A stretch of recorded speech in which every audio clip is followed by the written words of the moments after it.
Today, we're talking with John Fiscus from the Flight Academy about two recent Cirrus crashes that made national news. One where a capsule saved 3 lives over Lake Michigan, and another tragic go-around in North Carolina. John shares what every pilot should know about standard operating procedures, go-around training, and staying ahead of risk. And let me just mention briefly, I've got a quick note for people who've been listening to us via our dedicated iPhone app. That app is going away at the end of October, so you'll need to find a new way to listen to us, and I'll talk about that today in our updates section. Hello again, and welcome to Aviation News Talk, where we talk general aviation. My name is Max Trescott. I've been flying for 50 years. I'm the author of several books and the 2008 National CFI of the Year, and my mission is to help you become the safest possible pilot. In episode 400, we talked with Sporty's Brett Kobe about how you can use Starlink to get internet in most any GA aircraft. So if you didn't hear that episode, you may want to check it out at aviationnewstalk.com/400. And if you're new to this show, if you would take a moment right now and touch the subscribe key, or if you're using Spotify or the Apple Podcast app, the follow key so that next week's episode is downloaded for free. And a special shout out and thank you to people who've signed up in the last several weeks to support Aviation News Talk. They include new supporters via Patreon who donate every month. That includes Mark Pear, Russ, Seamus Grady, and we also had some one-time donations. First on Venmo, thanks to Spencer Mitchell Moore, Michael Kaggle, and John Finnegan. And we also had a one-time donation via PayPal by thanks to Douglas Patterson. So if you'd like to hear your name read next week, sign up now. Stop what you're doing and take a moment. Head on out to aviationnewstalk.com/support and sign up to join the club and support the show. Coming up in the news for the week of October 20th, 2025, the government shutdown continues, and we'll talk about how that's affecting aviation. A flight instructor pleads guilty to manslaughter in the case of a plane crash that killed a student pilot. And we now know what smashed into a United 737 last week at flight level 360, leaving the captain injured and bloodied. All this and more, and the news starts now. The biggest news this week is that we're now in day 21 of a government shutdown. And during my update section, I'll talk about how the shutdown is affecting pilots, including what I've seen and experienced. And I'll also read from a DOT document about the many FAA activities that are continuing during the shutdown, so stick around for that. From WFMZ.com, flight instructor pleads guilty in plane crash that killed student pilot. The CFI pleaded guilty last week in a 2022 small plane crash in Allentown, PA, that killed a student pilot. Philip Everton McPherson II, age 36, pleaded guilty to involuntary manslaughter and 40 counts of serving as an airman without a certificate. On September 28, 2022, he took off as PIC of a Piper PA 28140 from Queen City Airport in Allentown. Also on board was a flight student, Keith Kozel, age 49. He was flying the plane until there was a mechanical failure of the engine, and McPherson took over the controls. The plane scraped trees and eventually slammed down in the front yard of a home. Kozel was killed, and McPherson was pulled from the wreckage and survived. The indictment alleged that McPherson acted with gross negligence because he knew that he was not competent to safely fly a plane as PIC. He had 2 prior accidents and almost had a third one during a pilot certificate re-examination with the FAA, also called a 709 ride. That occurred a year before the crash in September 2021 for a lack of demonstrated competence. He then voluntarily surrendered his pilot certificate in October 2021. The involuntary manslaughter charge was for the 2022 crash, while the 40 counts of serving as an airman without a certificate were for flights with passengers between October 2021 and September 2022. His boss, Nauman Salim, owner of the flight school, was charged with conspiracy to commit offense against the U.S., conspiracy to commit wire fraud, and obstruction of an administrative proceeding. The defendants communicated via text message agreeing to hide McPherson's check ride failure from flight students. As a result, students paid approximately $101,000 for flight instruction. However, Salim and McPherson did not inform students those flight hours would be invalid due to McPherson not possessing a valid pilot certificate. It's also further alleged that the pair conspired to obstruct an administrative proceeding by submitting false affidavits to the FAA, stating that they were told by FAA personnel that McPherson could continue to instruct students. From avweb.com, 3 killed in Michigan jet crash. Authorities confirmed that 3 people died last week in a crash involving a Mexican-registered Beechcraft Hawker 800. The jet went down east of downtown Bath, Michigan, shortly after 6 p.m. on Thursday. Video footage showed the aircraft in a rapid nose-down descent. A local news station reported that the aircraft crashed during a test flight following maintenance by Duncan Aviation's Battle Creek facility. The report said the test flight was to include intentional stalls and was flown by 2 customer pilots who were accompanied by a maintenance representative. Now, if this sounds slightly familiar, you may recall that last year we reported on the crash of another Hawker that crashed when it was also doing intentional stalls after routine maintenance. That crash occurred on February 7, 2024. It involved a Hawker 900 XP, which had just taken off from Grand Junction, Colorado Airport. The preliminary report for that crash said in part, quote, multiple routine inspections had been completed on the airplane, including a requirement to remove the wing leading edges and TKS panels to inspect for cracks and signs of corrosion. After the inspections were completed, the plane was returned to service on February 6, 2024.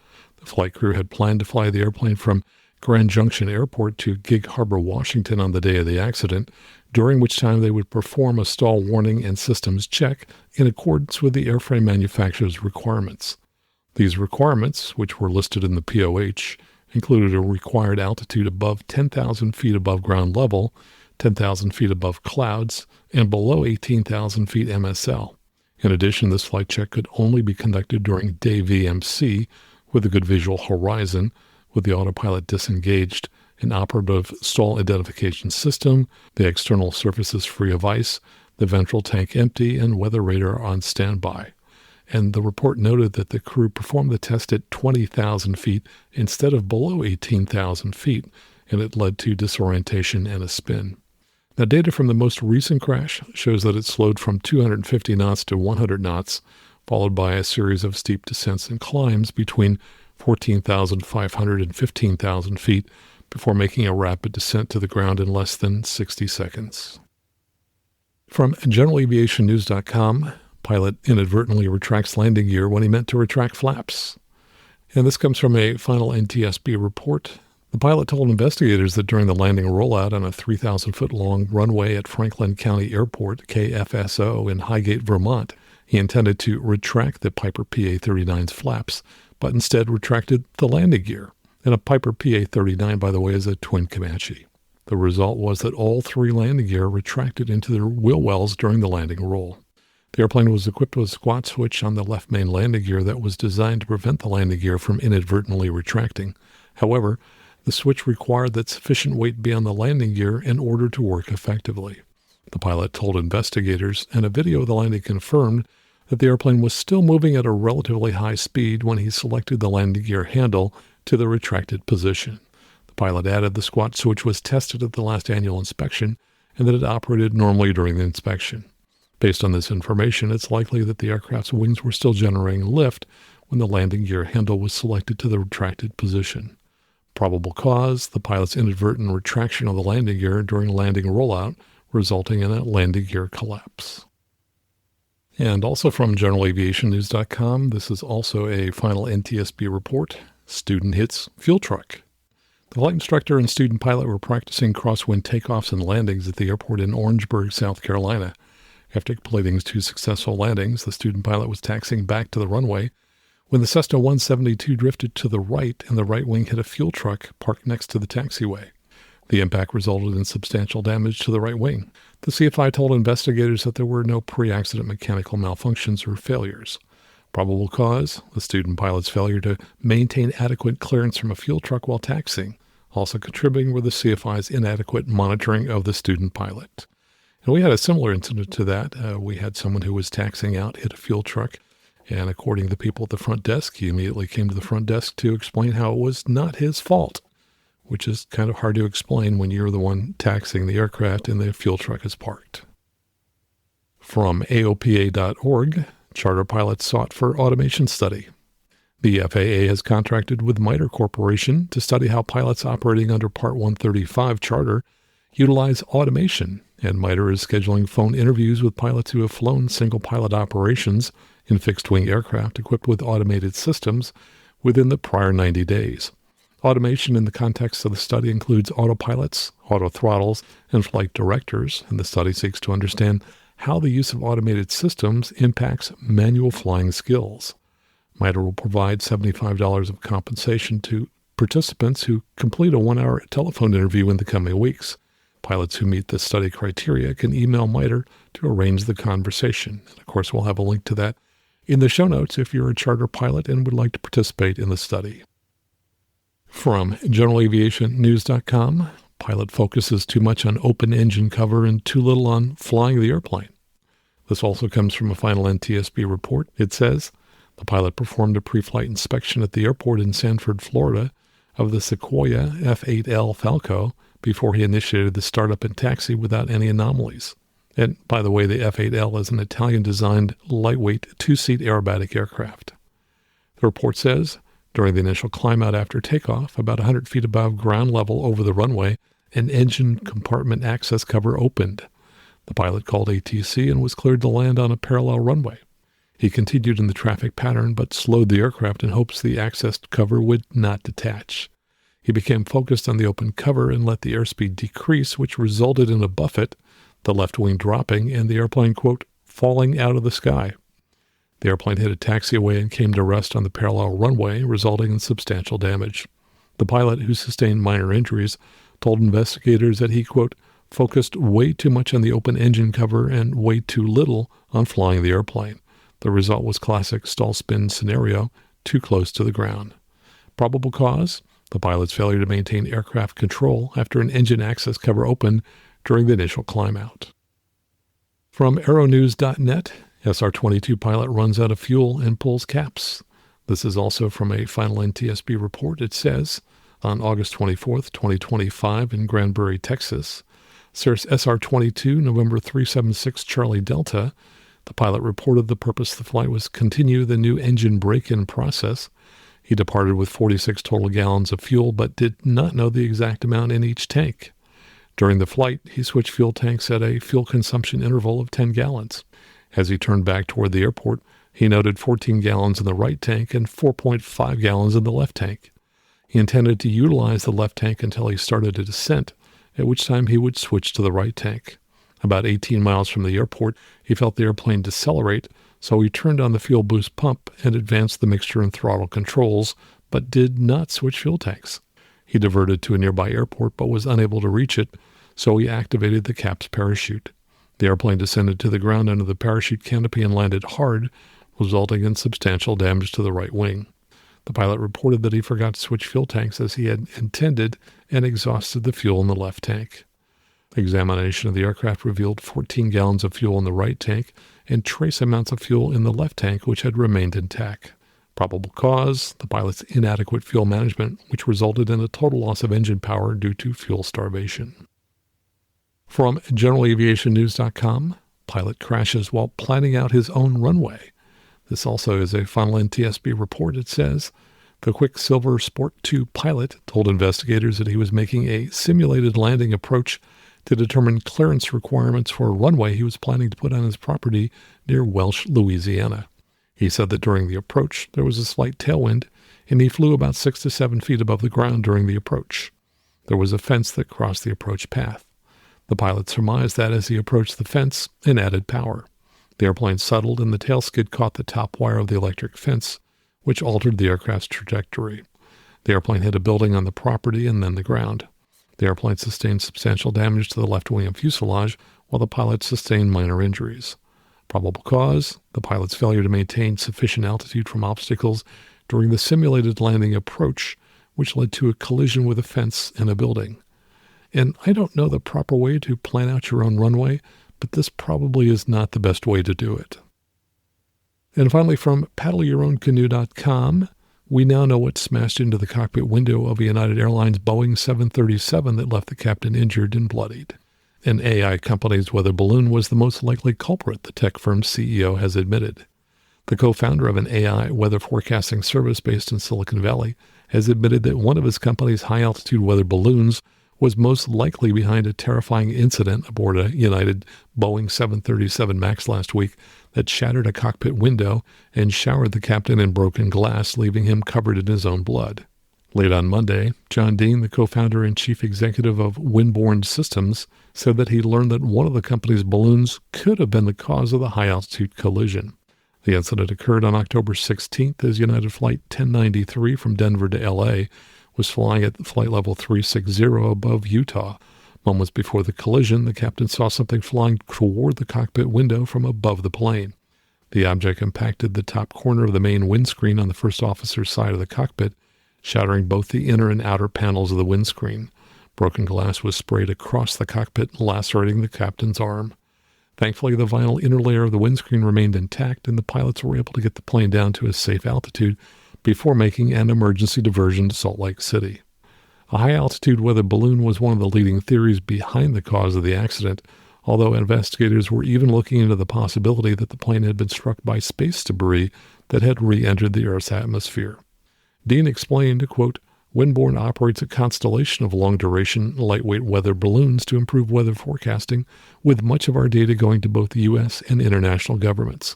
We have been coordinating with the FAA for the entire history of the company. And separately, I read that this weather balloon uses sand as ballast, which explains why the paint on the window frame of the aircraft looked as if it had been sandblasted. Well, that's the news for this week. Coming up next, a few of my updates, including my recent trip to Boston. And then we'll talk with John Fiscus about 2 recent Cirrus accidents. All right here on the Aviation News Talk podcast.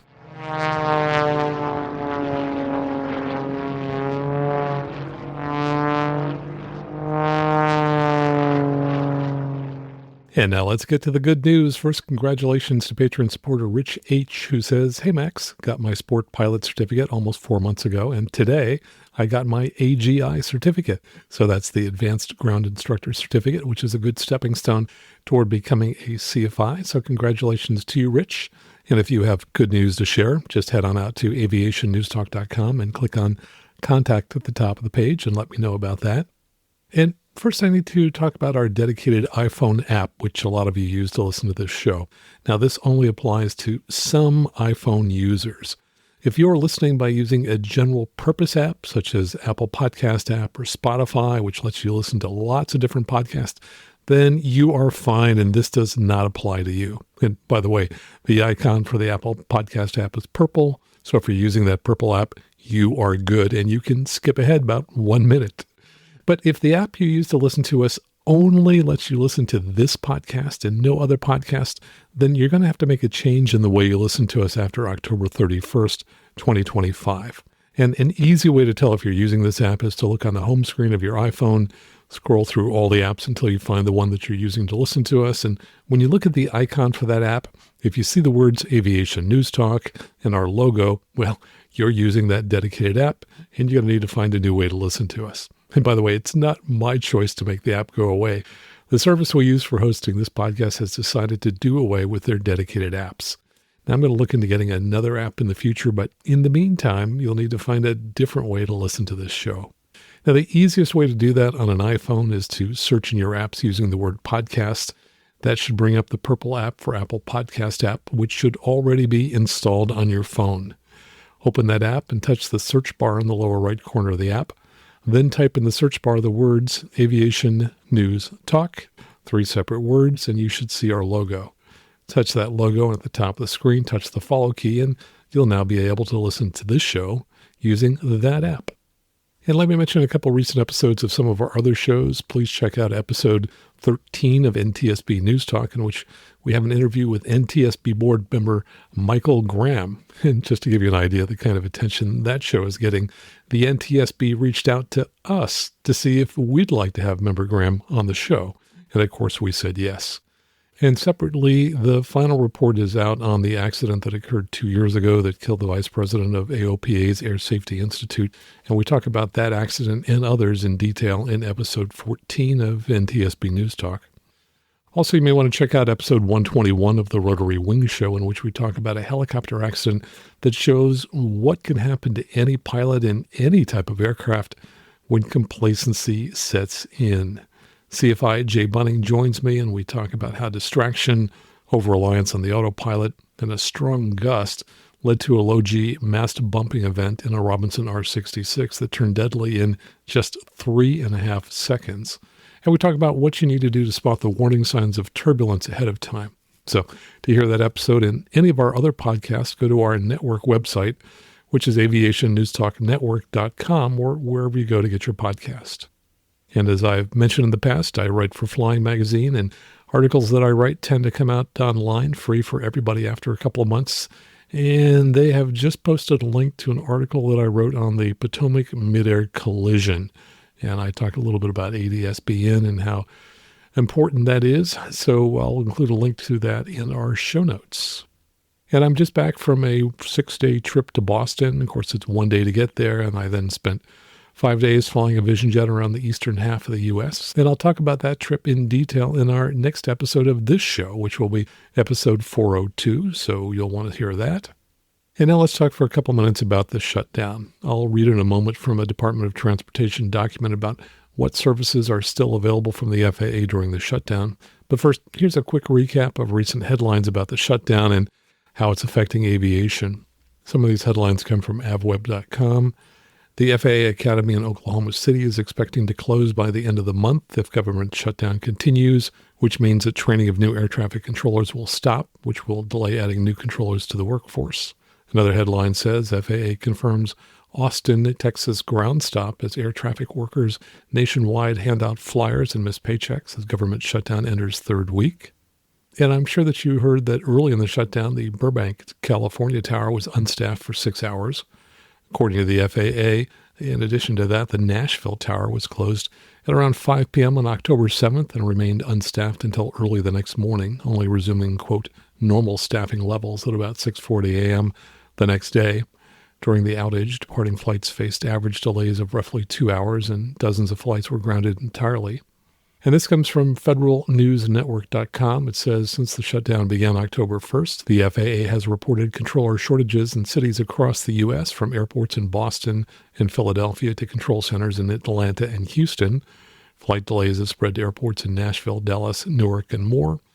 It also says that during the last government shutdown, which lasted 35 days, that around the 3-week mark, air traffic controllers, many of them working up to 60 hours a week, sued the government over their missed paychecks.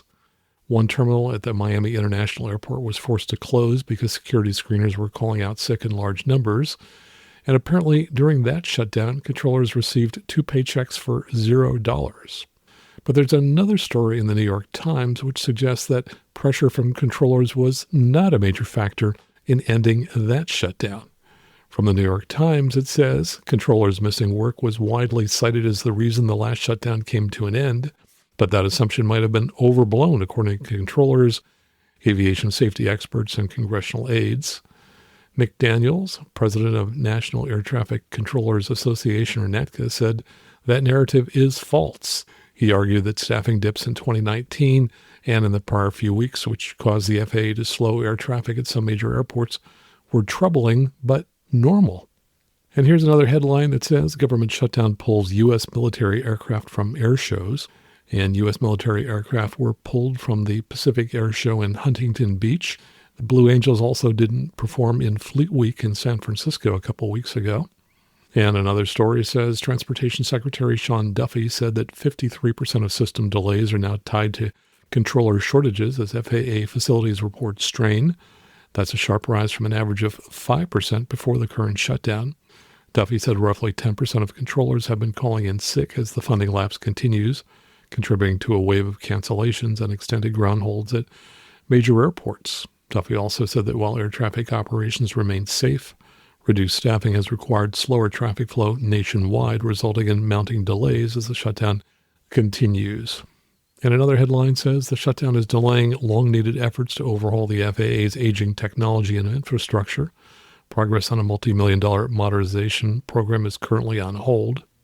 And here's a comment on Facebook. Somebody posted, anybody else realize that the FAA FISDOs are closed? Terrible timing. I can't even get a form signed, and so it affects me personally and professionally. The shutdown is reaching all the way down to the small guys like me. Now, looking back on my travel to Boston last week, there were no issues. All of my commercial flights were on time. When we were flying in the Vision jet, we did have a controller in Boston who gave us a visual approach into Hanscom Field, even though we twice asked for the ILS. It was at night, and we really wanted that for additional safety. The result was he brought us directly to the final approach fix, about 200 feet higher than the instrument approach would have brought us, and that forced us to make a higher than normal descent rate. So we specifically asked for the ILS since that would enhance safety. We didn't push it, as initially the controller was busy, though he wasn't later, and we just didn't want any further stress to their situation. But it felt different. It didn't feel like the kind of service that we were normally used to getting. And last week, when I was flying at my home airport of Palo Alto, the tower was denying touch and goes due to, quote, staffing issues. And separately, in a show of support to the Palo Alto tower staff, one listener to the show, CFI Orhan Bazer, organized CFIs to bring lunch on different days to tower staff. And if you want to consider doing that at your local tower, definitely do that. Just be aware that federal employees can't accept gifts greater than $20, but that's not going to be an issue unless perhaps you're bringing them a full steak dinner. And if you're a flight instructor and you have a renewal of your CFI certificate coming up soon, you won't be able to make an appointment with the FSDO to get it renewed. I was lucky that I did mine last month before the shutdown. Remember, you can renew up to 90 days before your certificate expires, and in recent years, I've always renewed at least 2 months in advance, which definitely paid off this time. Years ago, all renewals for activity of a certificate were done through the FSDO, though apparently some designees can do a renewal. So if you're in that situation, check with the DPE or someone else to see if they might be able to do the renewal for you. Also, if you are doing your renewal via a FERC, a flight instructor recurrent training session, these are usually done online now, those renewals are usually signed off by non-FAA personnel, so you can look into doing that as an option. Now, here's a document that talks about which FAA functions are still available during the shutdown. This comes from transportation.gov, and I'll include a link to it in the show notes. Here's what the DOT says in the document called Plans for Operations During a Lapse in Annual Appropriations. First, it says total number of agency employees expected to be on board before implementation of the plan, and this is for the FAA specifically, 44,000 employees. Total number of FAA employees expected to be furloughed, 11,322. And it says the following operations will continue as accepted activities during a lapse in annual appropriations, which means the shutdown. Things that will be continuing are air traffic control services, and it says 13,294 controllers are accepted without pay. Air traffic controller hiring will continue, though we've just heard that the academy will shut down at the end of the month. Field training of air traffic controllers will continue. Maintenance and operation of nav aids will continue. Flight standards field inspections will continue, as will airworthiness directives and airman medical certifications. And they mentioned some other certification activities, including waivers for drones, that's UAS. Things like that will continue. They also mentioned they will continue facility security inspections, hazardous material safety inspections, development of next-gen safety standards, air traffic safety oversight, on-call accident investigations, commercial space launch oversight, and FAA's aircraft and airman registry will continue, which means if you're buying a new airplane, apparently you'll still be able to get it registered. And then they have a brief summary of significant FAA activities that will cease during a lapse, and they mention aviation rulemaking, random drug testing of the non-safety workforce, routine personnel security background investigation, continuity of operations planning, air traffic performance analysis, and they list a couple of other things as well. So that's a rundown on how the current shutdown seems to be affecting aviation and the FAA in particular.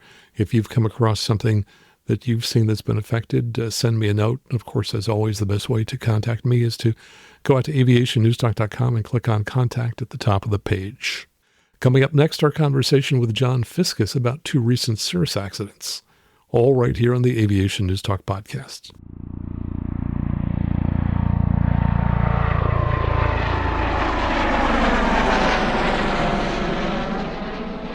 And now let me tell you a little about John Fiscus. John's a flight instructor and co-founder of the Flight Academy, which is a Cirrus training center based in Seattle.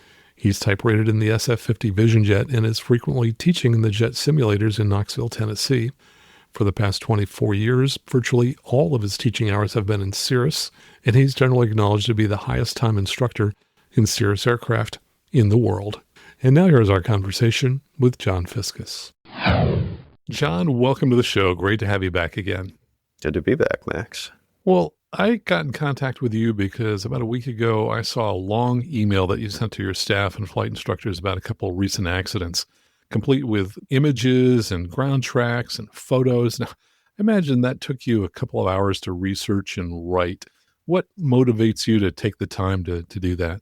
Well, I credit where credit's due before I go. The COPA group and a couple of individuals there particularly help that process so much by gathering a lot of data. There's an accident thread. I go have a look at it. I see a lot of useful images because we're nowhere without good data. And so we want to be careful, especially when we talk about, it takes me a couple hours to write these things, but it's mostly just because I'm wordy.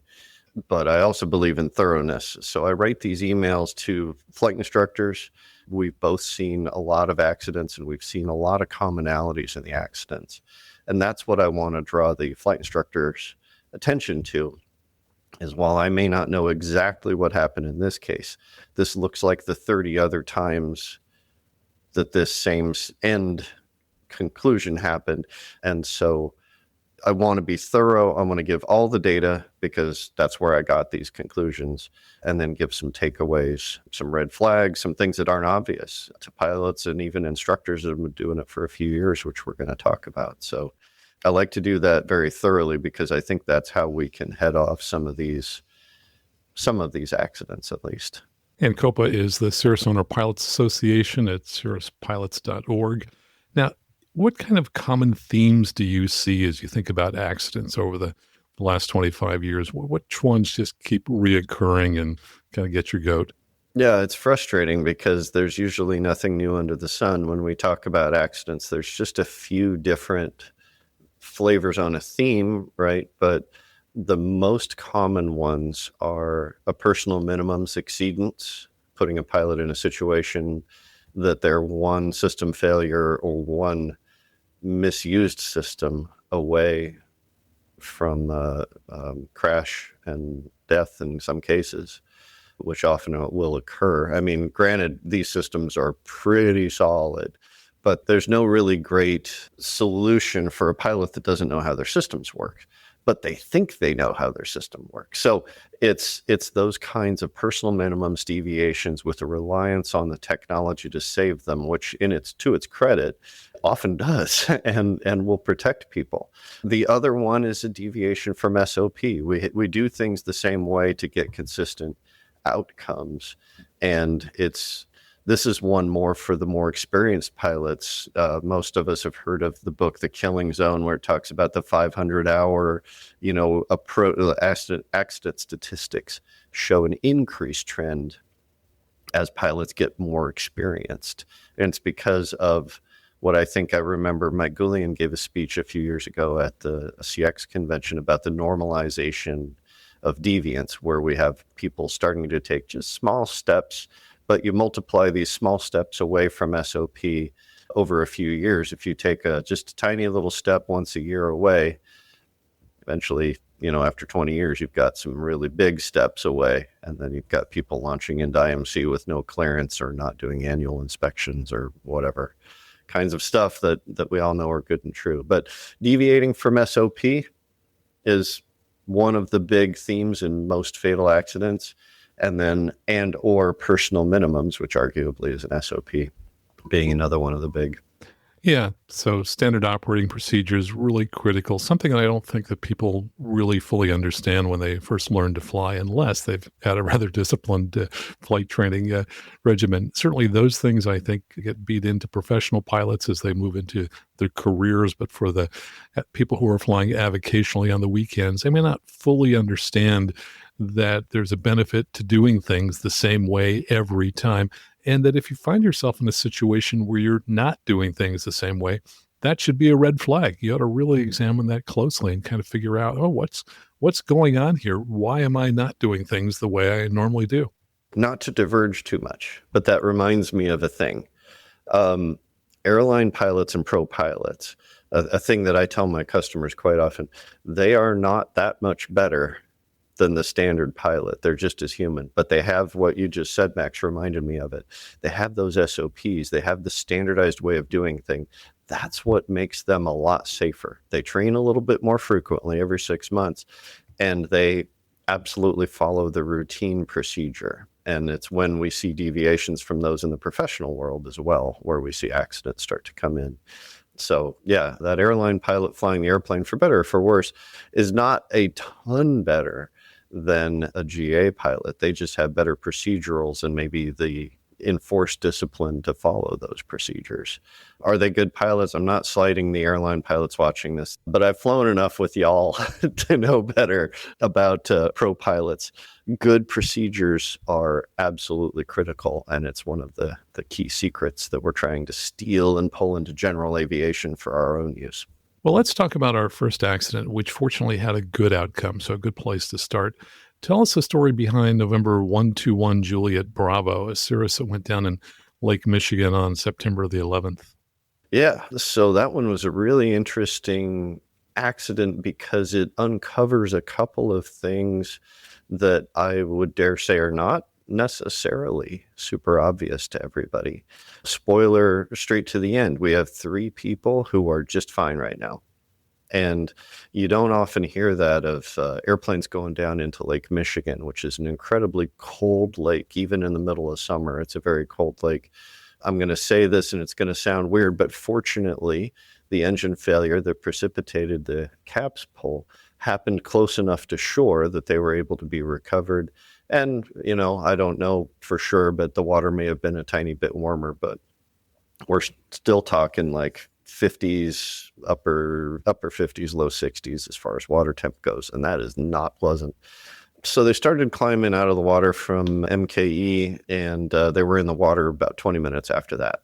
They made it up to an altitude of about, I think it was 7,500 roughly is what it shows on, and I'm looking at FlightAware for this information. It looks like they had just leveled off a little bit ago and were starting their cruise going across, and the engine quit.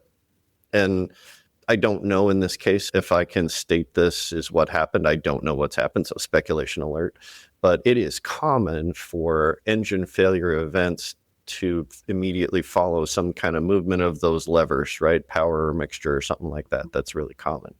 And so the airplane leveled off at about 7,500 feet. Looks like the engine was giving them trouble very shortly after. The pilots began an immediate turn back towards the shore. Great move on their part, and got their mayday call. Unfortunately, they were high enough that they were able to talk to ATC about the plan, and boats got in the water on their way to pick them up.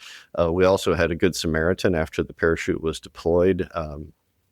Another pilot circled overhead and helped guide the Coast Guard to the airplane. They plucked them out of the water, drove them to shore, and all the reports show everybody's okay.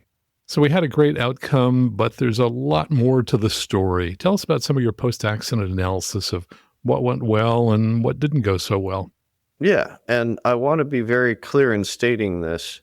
I am very happy, as I know you are, with the results of this incident. We've got 3 people alive and well, and I think the pilots on board made some really good decisions at first. One of the decisions that they made was they put on their life vests before they took off. Great move, especially when you're going over any kind of open water. Doesn't matter how warm it is. The odds of getting your life vest on while managing an emergency scenario, not awesome. And so it's pretty easy to just throw those on, and it looks like these folks did that, and that's a great move. Also, they had a plan. They turned immediately, a nice smooth turn and pretty straight lines back towards the shore. Awesome. And, ultimately they made the absolutely excellent decision to deploy the Cirrus Airframe Parachute System. Ditching in the water is risky business, can have good outcomes sometimes and sometimes bad. But what we've seen is when the parachute puts you down in the water, everybody gets out. And that's consistent. It's just data at that point. Like, go with the sure thing. So really good decisions. Now, one of the things I called out on this as far as maybe a less good move, and pilots that have never flown over the lakes and have never heard really about this, there's this common wisdom, right, in aviation that seems to not be written down anywhere. But one of the common wisdoms is don't fly over Lake Michigan unless you could glide to shore at any given point. It is a higher risk activity. Now, what are the odds that that's going to bite you? Pretty low, honestly, because our engines are really reliable. But unfortunately for these folks, this was exactly why we say that. Don't do this. Because usually landing in Lake Michigan doesn't work out. Hypothermia will hit you fast. Coast Guard won't be able to get to you terribly quickly if you're not close to shore, and you don't make it. Like this is a tough one. Again, all cred to the pilot and crew of the airplane. They may not have known this common wisdom, because where's that written in the regs? It's not. You're allowed to do exactly what they did. Nothing illegal was done here. But I would recommend anybody don't fly over the Great Lakes. They are cold, and you'll have regrets if you have to put it down. And just along those lines, I fly sometimes over the Monterey Bay, which is also equally cold, though a lot smaller than Lake Michigan. So the time that we're out of gliding distance is very, very short. And for years, I thought I would turn to the closest point of shore. But then I realized I might actually want to steer myself in front of a boat so that I'm going to come down in front of a boat. And that, I think, in some cases might be a better strategy than going directly to shore, and could result in you getting rescued a little sooner. Totally agree with that. The boat plan has worked out for many far better than the steer to shore plan. Case in point, one of our ferry pilots had a fairly noteworthy and often played on news channels ditching on his way to Hawaii under the parachute, and it was thanks to the cruise ship that was there. Now, that was the Coast Guard's idea, and it was a great one. Both of them steered towards each other, popped the chute, they pulled him out of the water. I think that's a great point. And have I flown over water too? Absolutely. If you can avoid it, and in this particular case, it was avoidable, try not to put yourself over the water if you can help it. Now, sometimes on an approach, like Monterey is a great example, you have to go out over the water if you're approaching from the west. Like, there's just no ways about it. And one of the things that we do with risk, we try to eliminate, mitigate, and accept. And that's one of those risks, that by putting yourselves in an airplane, shooting an approach to that particular runway, you've chosen to accept it. But you could mitigate with flotation devices. You can mitigate by talking to air traffic control about the path you take to get there, because you do have that power and all of that. But, there we go. So putting that airplane over Lake Michigan was a choice that I don't recommend. Perfectly legal, most of the time perfectly safe, because our engines don't quit that often. But that segues nicely into my next red flag, which is super not obvious, I think, for most people, or at least in talking with folks, that seems to be the case. This airplane was about 4 years old, and it had 75 hours total time on it. And for the 2 months prior, at least according to FlightAware, now I'll do caveats, right? Like, I don't have necessarily NTSB level guaranteed facts here, but this airplane looks to have not flown for about 2 months. And in its 4 years of existence, it had only flown for 75 hours. That's actually not good. A lot of people go, oh, like mileage on a car, right? Real low time on the engine. No, that's probably a red flag. Not probably. That is a red flag. I'm going to be suspicious of an engine that hasn't operated that often. It is necessary, and most people have heard this, engines should run at least once a month, or they should have some sort of there's a process mechanics can do to protect the engine. If you're going to leave for 6 months and just leave it parked in the hangar, go see a mechanic, have them do their thing to the airplane to keep it safe.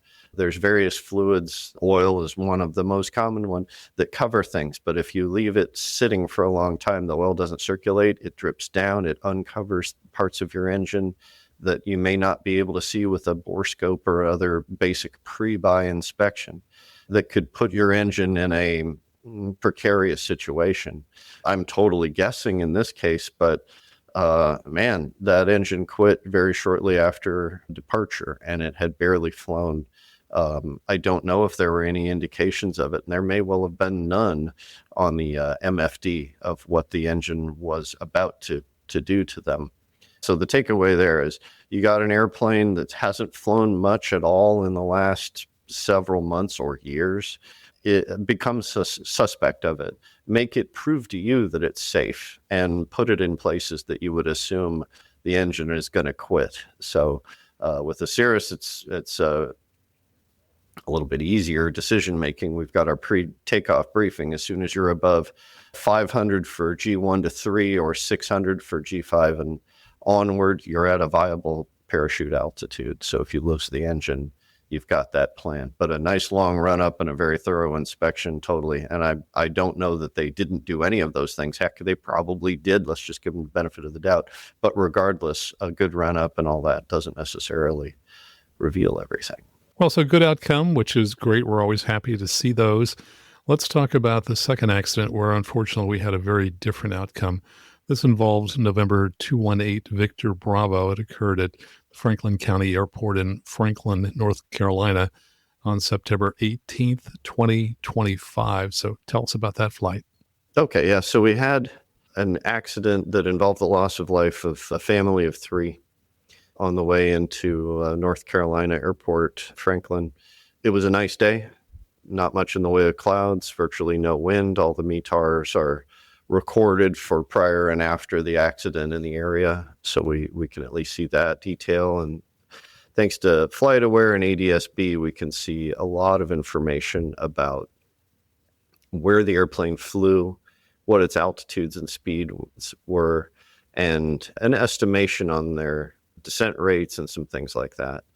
I will note, do caveats here, that the data that we get has some gaps in it, and there is some interpolation done by sites like FlightAware. So users should be aware with that as well, that this is not NTSB level hard data. This is information that is, at the point that the timestamps were given, like, yes, that airplane was there at that speed, at that altitude, and these are ground speeds as well, not indicated airspeeds. We've got to be mindful of that. Now, in this accident, we had very little in the way of winds on that day. So the ground speeds and the indicateds are probably close to each other, relatively speaking. But the pilot arrived a couple miles out from the airport at about 4,000-ish AGL. A couple miles from the runway. It's not clear, but it looks like they may have turned towards final with the thought of making it in. But it looks to me as though that was abandoned fairly quickly and turned into a 360 to lose altitude. So the pilot made a left turn. This airport, incidentally, is in a bit of a mountainous bowl, right? There's high terrain all around. It's difficult, especially if you're not a mountain pilot, to convince yourself when you can't see a runway and you can see a ton of terrain to descend. And in this case, I don't know if that's what was happening. I don't know this pilot's experience with mountainous terrain, but they didn't descend very much. They got down about 1,000 feet or so and rolled on to final and ended up over the runway or just on short final there at about 3,000 feet AGL and at about 122 knots or so ground speed, so in the 120-ish range, right? This is a G6 turbo. Should have been, on a normal approach, we're in the vicinity of 80 knots. 85 to 80 is what's published for final approach speed. So we were fast. We were definitely very high in this particular situation. The pilot went around. That go around appears relatively uneventful because it was, again, so high. And the pilot entered a left-hand traffic pattern, flew around. And it's a little bit tough to say exactly what the intent was, right? But it seems clear that the pilot abandoned the approach to land reasonably early and entered the pattern, flew around, but ended up staying pretty high. Their second landing attempt, we see data points showing a very rapid descent rate at times. Again, caveat on the data, we don't know that this is true, but showing around a 1,300 or 1,400 foot per minute estimated descent rates, pretty rapid. We show a ground speed of 100 knots or so, 110 knots at a couple points. Again, plus or minus 10 still puts us out of SOP. It's tough to say, but it was a long runway, right? Many people would be able to relate to a situation where you got a 5,000 foot long runway And you're thinking like, well, yeah, I am a little high and fast, but I don't have to put it down on the numbers. So I'm gonna let it go for a little longer. Unfortunately, we then see the continuation of it, right? This is definitely not the profile, the standard operating procedure profile. It looks like the airplane attempts to go around midfield and ended up crashing on the left-hand side of the runway most of the way down. The debris field was very little, implying it was a more or less vertical-ish impact. So the airplane came straight down. We see in what looks like an attempted go around, because there was altitude gained, we see a fair loss of airspeed, dropped 79 knots ground speed, eventually into the low 70s, and the stall speed in a Cirrus at 1G is pretty close to that. So if you then add in load factor by pulling up aggressively or any other moves like that, then it's going to change that stall speed and increase it to a higher number. So it looks like, and this is, again, just data based on what we can see here, with all due caveats to I don't know because I wasn't there. And there is no NTSB final report. And people lost their lives, and that's awful. But it looks like another go-around caused accident. And we see a lot of accidents that occur with go-arounds, and I think part of the issue is people just don't practice go-arounds often enough. And I think probably we all take pride in being able to make the landing and not have to go around, which therefore means we don't get much practice with go-arounds. I took a look at some of the data, and it was interesting to see just how close in this aircraft was when it started its 360. It came from 5,400 feet and it descended, and it started its left 360 on final just 0.6 of a nautical mile from the threshold. That's pretty darn close to be circling. It started out at 5,400 feet, ultimately ended up at 3,400 feet, so it was still too high. It was at 1,400 feet AGL, and again, a 0.6 mile final after completing the turn. So that's just impossible. So they did go around, which is the correct thing to do. Interestingly, when they flew that traffic pattern, they made it just as tight this second time with a base about 0.6 miles out. And as you mentioned, the data as they were descending through 2,500 feet, which would have been less than 400 feet AGL, they were close to 1,400 feet per minute descent. So that's definitely unstable at that point. I was struck by how they didn't make anything resembling a standard entry on a 45. And that comes to mind because I was flying with a gentleman last week, and he also didn't enter on the 45, and he had some major problems with orientation into a non-towered airport.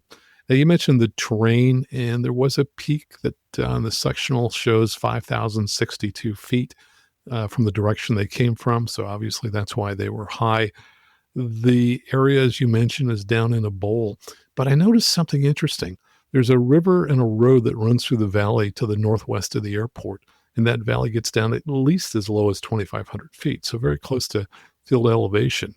So with very little deviation of their course, they could have descended through that valley and then entered from there either on a downwind or a 45. And I think the issue we have is people are so used to doing GPS direct, and this track very much looks like they, flew from their home airport near Nashville to this airport GPS direct without any consideration about how to descend the 4,000 feet they needed to from cruise down to the field elevation. Yeah, and we have tools and things that can help us with that. But to reiterate, I don't know if this pilot was familiar, if it was their first time or 50th time going to this airport. But what do we do when we don't see the airport? We stay high. And then when we finally get it, what do? We try to get down there, to your point, Max. And I don't know that's what happened here, but that's something that as an instructor for 25 years all over the United States, I've seen it everywhere. We naturally do that. And that's a good thing, right? We stay high looking for the airport because that's the best way to find it. And we don't want to commit ourselves to go down near this mountainous terrain.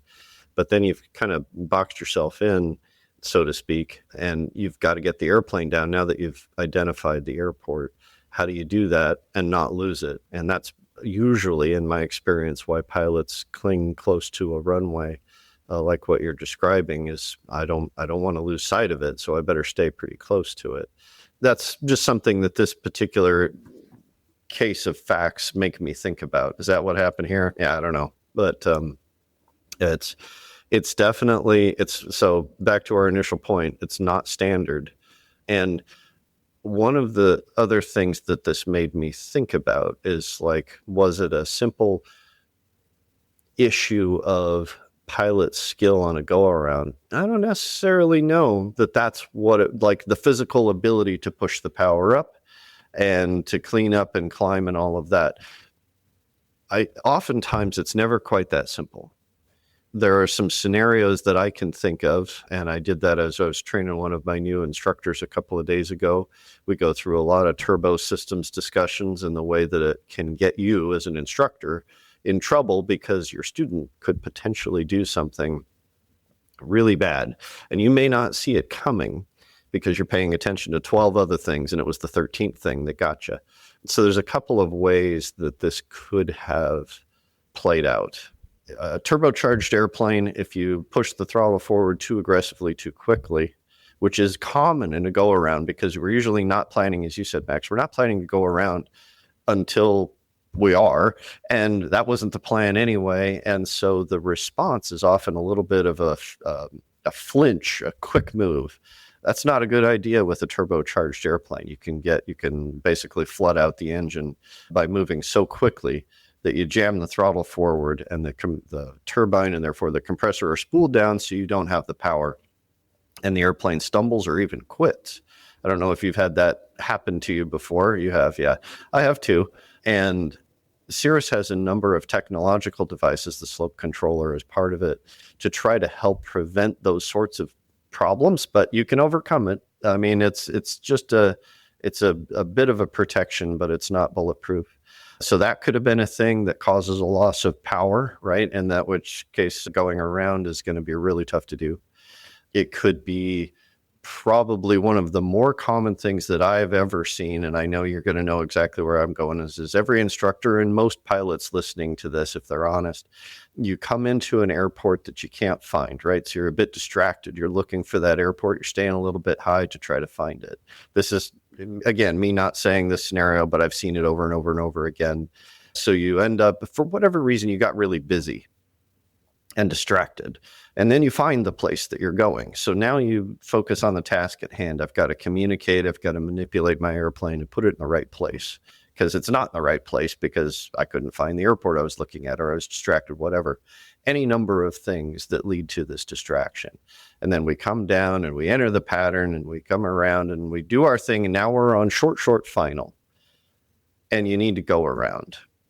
And you push the throttle up nice and slowly, 3 or 4 or 5 seconds, like you're supposed to with the turbo, and the engine quits. And it quit because the checklist didn't get done, the before landing checklist. You know where I'm going. You're closing your eyes and you know exactly what I'm talking about. The mixture never got enriched. We cruise the turbos. They're very efficient. Turbo Cirruses, lean at peak.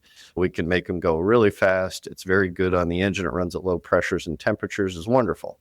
But that leaves your mixture lever pretty far back. And if you reduce power for your descent and only increase it a little bit to fly a pattern or something like that, the engine doesn't stumble. It'll keep doing its job. But if you ask it for full power and you push it all the way forward, the engine will at best stumble and sound very ugly, or at worst it'll quit. And I've seen it over and over and over and over, and I can't tell you how many times. I was riding along with one of our instructors last year. I do that, it's just sit in the back seat with my instructor and his client to see how things are going. And I had warned the instructor that this sort of thing happened when we did their in-dock training. And now I'm riding along, it's a couple months later, and I couldn't see it, right? I was in the back seat, it sits a little lower. I can't see the mixture lever. It wasn't there. And then Tower gave us a go around completely. It's just the Cessna ahead of us didn't clear. And the customer pushed the throttle up and it got real ugly real fast. Fortunately, my instructor up front knew about this. He was on it. He got the mixture in immediately, took over the airplane. They went around. It was uneventful. But we had a conversation about that after of like, wow, that was crazy. You just told me this would happen, and it did. So for better or for worse, right? That instructor, in an ideal world, and I'm not throwing stones here, in an ideal world, the instructor would have noticed that and been ready for it, the fact that the mixture was back. I've missed it before too. It's definitely easy to do in an instructional environment. There were 5 other airplanes in the pattern. It was really busy. Best forward speed, go, go, go, go. Turn it towards the numbers, says tower. Gets a little busy and you miss stuff. Recommend for instructors and pilots, doesn't matter who you are. If you fly an airplane and you're fortunate enough to have a verbal call out at 500, check your mixture. In the Vision Jet at 500, we check gear down and cabin pressure is happy. In the piston Cirrus, flaps and mixture, I look at it 500 feet, just a quick glance down. That's all I need, just a second.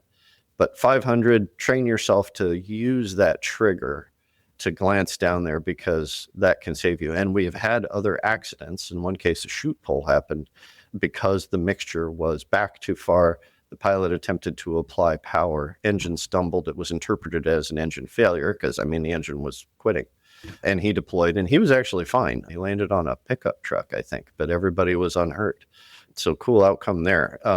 So that is definitely another one of the plausibles. The third option that I can imagine, and there's 4th, 5th, and 6th that I can't imagine because I'm limited in my brain power, is just a botched go-around, improper procedure, improper technique. Which one of those is most likely? I don't know in this particular case, but the things that I have seen most common is the mixture issue that I just got done carrying on about. Yep. And just to talk about that a little bit more, I agree. There have been a number of times where I have not checked to see that the mixture was forward. When I'm in the left seat and I'm the person applying the throttle and I've forgotten to set the mixture, I always catch it because I always curve my index finger around so that as I'm coming forward to the throttle, I'm catching the mixture if it's not already forward. And I do that every single time. So if that mixture is not forward, I'm catching that. So I'd recommend that to pilots as a technique. Figure out how to hold that throttle with your index finger curved down a little bit to the right so that whenever you come forward, if the mixture isn't already forward, you're bringing it forward simultaneous with the throttle going forward. Yep, an easy fix. Yeah, and there's lots of different ways you can manipulate your hand to do it. But if nothing says your hand has to be on top of the throttle, you can push that stuff up. Some people I've seen it just use the levers touch the flat of their hand and they push it forward that way. That's fine. And you'll catch the mixture on the way up if you do that. Yeah, so again, not throwing stones there. We've all done it. And it is common enough and easy enough to do that's part of why I go like, this could have been one of the things in this particular accident. But just to stress again, this is awful. I hate that this happened. And the loss of life is something that I always want to take a pause every time we talk about these kinds of things and say, not just these 3 people, but a whole lot of other people's lives have been impacted by this loss of life. This is awful. I don't know why it happened.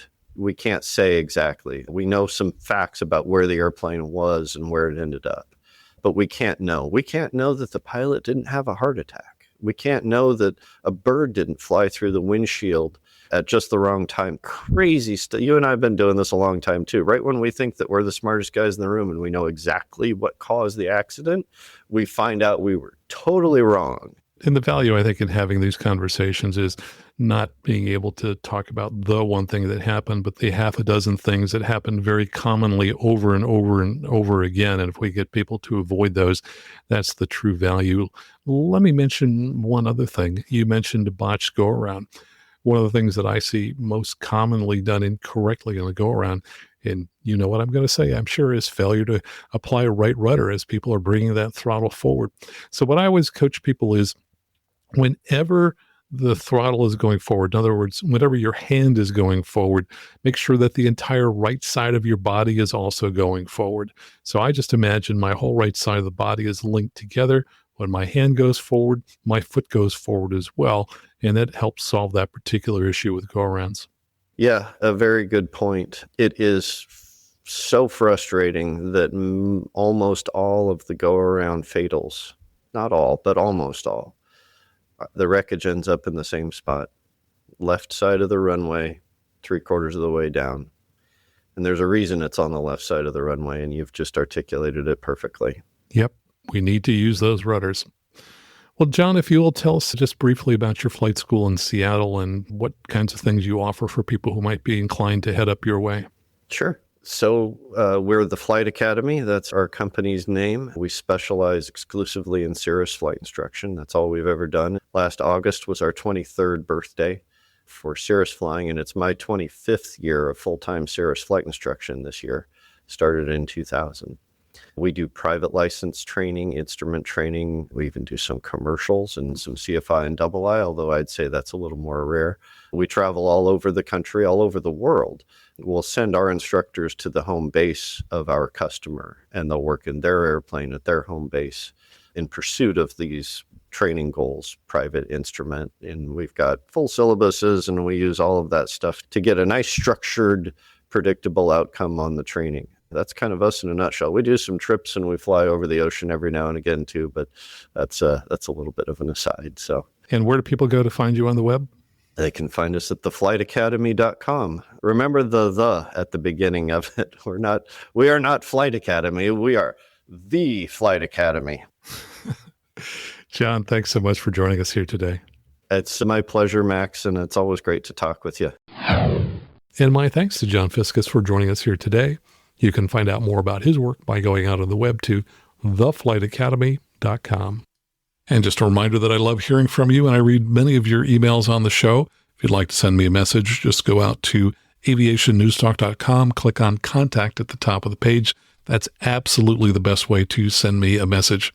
And of course, I also want to thank everyone who supports the show in one of the following ways. We love it when you join the club and sign up at aviationnewstalk.com/support. To support the show financially, you can also do that at aviationnewstalk.com/PayPal. We also love it when you leave a 5-star review on whatever app that you're listening to us on now. And of course, if you're in the market for a headset, please consider buying a Lightspeed headset and using one of the links in our show notes, because if you use those links, they will donate to help support the show. So until next time, fly safely, have fun, and keep the blue side up. And remember that you can always go around. You can always go around if it don't look right coming down. Don't wait until your side's maybe sliding upside down.